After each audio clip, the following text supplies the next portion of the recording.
Bismillahirrahmanirrahim. Assalamualaikum warahmatullahi wabarakatuh. Terima kasih kepada tuan-tuan perempuan yang sudi nak tengok channel saya lah, bukan rancangan channel lah.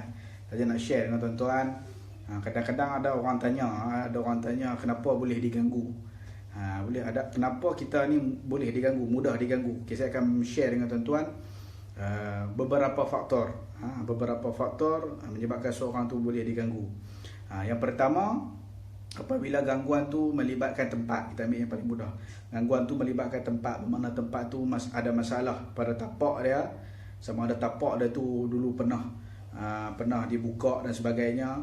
Ada elemen-elemen penunggu, penjaga. Ada yang nak bersih-bersih dia, ada pemujaan di situ. Ataupun tempat tapak tu boleh juga dulu tempat tinggal dia. Contoh kawasan perhutanan.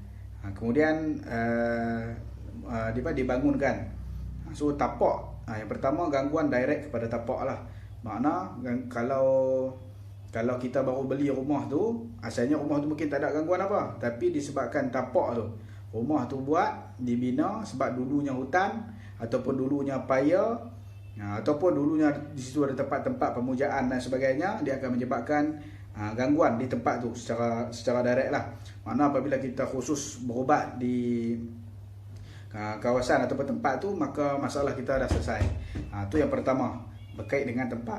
Kedua, gangguan berkaitan dengan benda. Bila sebut kaitan dengan benda ni, makna kita jumpa barang, kita ambil contoh, kita terjumpa barang batu ke, ataupun kita terjumpa keris ke, kita terjumpa apa-apa benda kita jumpa dan kita ambil. Kita ni tak belajar apa pun, kan, tak menuntut apa pun.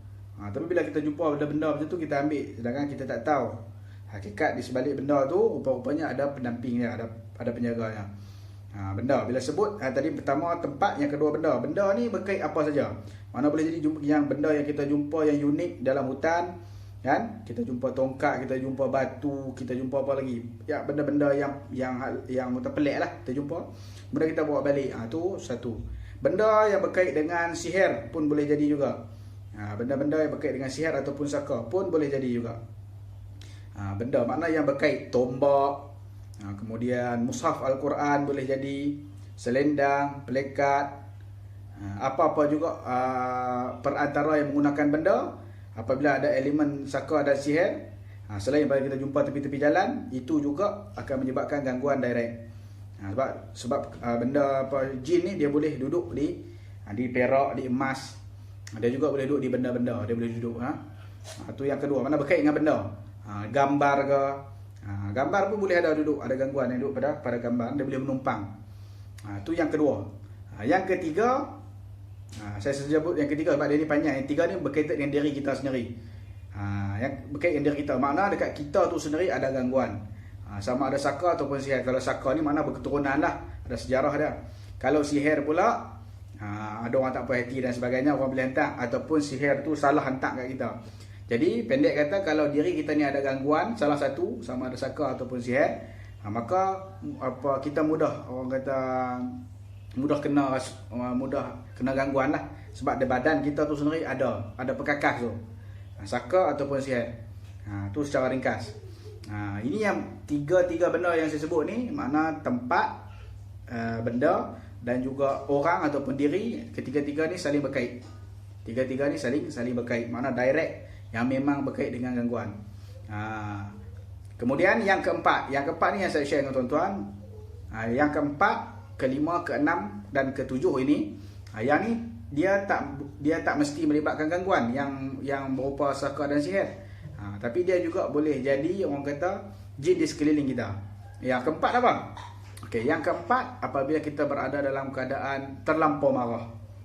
Marah sangat, kita kata. Marah tak apa, marah sangat ni, apabila bersangatan marah, maka akan ada jin yang boleh masuk.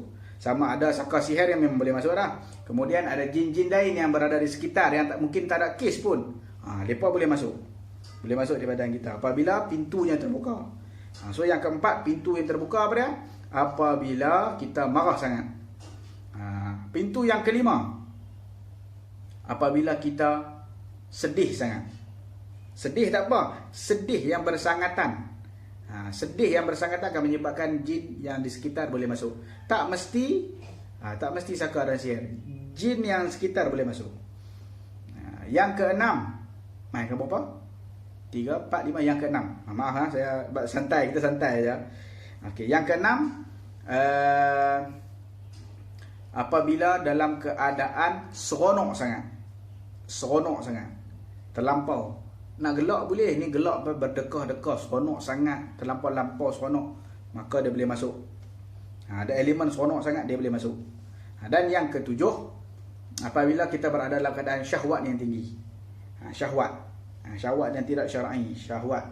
Kita buat perkara-perkara naik nafsu gelojak ni tanpa ada bacaan doa dan sebagainya, maka dia boleh serta masuk.